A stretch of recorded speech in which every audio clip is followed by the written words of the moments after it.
साईं recently education department में system crash जो ॻाल्हियूं हलनि थियूं ख़बरूं हलनि थियूं मुख़्तलिफ़ तरीक़नि सां अलॻि अलॻि ॻाल्हियूं साम्हूं आयूं आहिनि बेसिकली ॿुधाईंदो त इहो मसइलो छा आहे ऐं काथां शुरू थियो आहे न मसइलो कुझु कोन्हे उहो हिकिड़ो ब्लैकमेलर आहे जेको हिते हुयो जेके हितां खां जॾहिं निकाली थियूं बेसिकली IT टीचर आहे ऐं हुनखे वापसि मोकिलियो वियो त तूं वञी पंहिंजे पुट खे पढ़ाए तूं पढ़ाइण जो कमु कर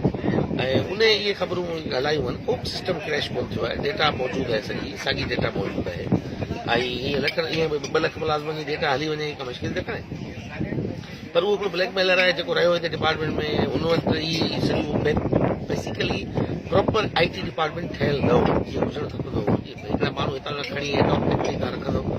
ऐं जेके प्रोफेशनली जेके माण्हू जो कमु ॿियो आहे या कमु कनि ॿियो छा त पोइ इहे न्यूज़ त ईअं थियणियूं हुयूं पर सिस्टम सेफ आहे ऐं मुंहिंजी हिते आऊं पाण मॉनिटरिंग कयां पियो हिन सॼी शइ जी इंक्वायरी बि असां हिते कंडक्ट कराई आहे जेके बि माण्हू हिन में मुलविस हूंदा जेके बि हूंदा उनखे सज़ा मिलंदी सेक्रेटरी वियल आहे मुल्क खां ॿाहिरि जीअं वापसि मोकिलींदो मूंखे रिपोर्ट ॾींदो ईद खां पोइ हुन ते एक्शन शुरू थी वेंदो ऐं असां हिनखे स्पेयर न कंदासीं हिन शइ खे ऐं असां त अञा वधीक हिनखे पंहिंजो IT डिपार्टमेंट स्ट्रेंथन करण लाइ उनजे RSU जे अंदरि बाक़ाइदा यूनिट थो ठाहियूं त जीअं मुस्तक़िल जेके शयूं आहिनि उहे बहितर नमूने सां ऐं कॉन्क्रीटली ऑपरेट करे सघनि सर इहो हींअर असीं थिया आहियूं जॾहिं आऊं हमेशह एजुकेशन डिपार्टमेंट जी बजट वधंदी आहे एजुकेशन डिपार्टमेंट जी बजट कॾहिं बि घटि न थींदी आहे पर ही नओं पाकिस्तान ठाहिण वारनि जेके आया आहिनि मुंहिंजी टैक्स कलेक्शन आहे कोन फेडरल ट्रांसफर्स मां पैसा असांखे ईंदा आहिनि फेडरल डिविजिबल पूल मां जेके NFC तहत तय थियल शेयर आहे उहो हर महीने किस्त जी शिकिल में ईंदो आहे 55 अरब हर महीने मिलंदा आहिनि ऐं उन में जेकॾहिं 20-25 अरब हर महीने खोट जा ईंदा असांजो डायरेक्ट इम्पैक्ट पघारुनि ते पवे थो वञे हींअर सिंध गवर्नमेंट पंहिंजे वसीलनि मंझां पघारूं त पूरियूं कयूं पर उनजो सिधो सो नुक़सान इहो थियो त स्कूलूं कोन ठही सघियूं मरमत कोन थी फर्नीचर कोन थी सघियो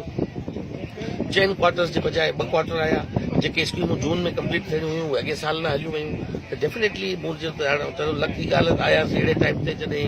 पंहिंजो क्राइसिस जे फेज़ में आहियूं ऐं प्रेशर बि सोसाइटी जो आहे उनखां रियलाइज़ कयां थो एक्सपेक्टेशन माण्हुनि जी तवक़ात आहिनि उनखे बि रियलाइज़ कयां थो पर असां होपफुली जेको असांजे वस में जेतिरो बहितर शयूं करण जूं हूंदियूं बिल्कुलु कंदासीं अच्छा साईं एजुकेशन डिपार्टमेंट जे हवाले सां नो डाउट तव्हांजो जेको वर्क आहे वाक़ई नज़र बि अचे पर इन मसइले ते हिकिड़ो ॿियो बि इशू जेको 2 लख समथिंग 88,000 छात्रियूं उन्हनि जो बि चवनि था त उन्हनि में बि काफ़ी आहे जेके जेके दोस्तो मास्तर बि आहिनि ऐं इन सां गॾोगॾु जेको आहे त स्कूलनि जे हवाले सां बि चवनि था जेको रिकॉर्ड हुयो या सेमी स्पोर्ट या उहे मिसिंग थी विया आहिनि न का बि शइ मिसिंग कोन थी आहे हर शइ मौजूदु आहे असां नई प्रोफाइलिंग करे छॾी आहे डिपार्टमेंट पंहिंजी जेका RSU कई आहे ऐं उन में असांजे वटि हर स्कूल जी हिकु शइ मौजूदु आहे शेल्टरलेस जी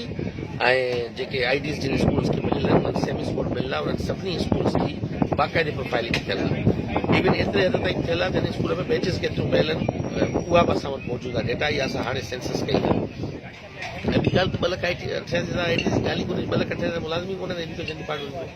उहे किथां हूंदा बिशमूल मुंहिंजे ॿिन्ही डिपार्टमेंट खे मिलाए 2 लख जे क़रीब मुलाज़िम थियनि था कॉलेज ऐं स्कूल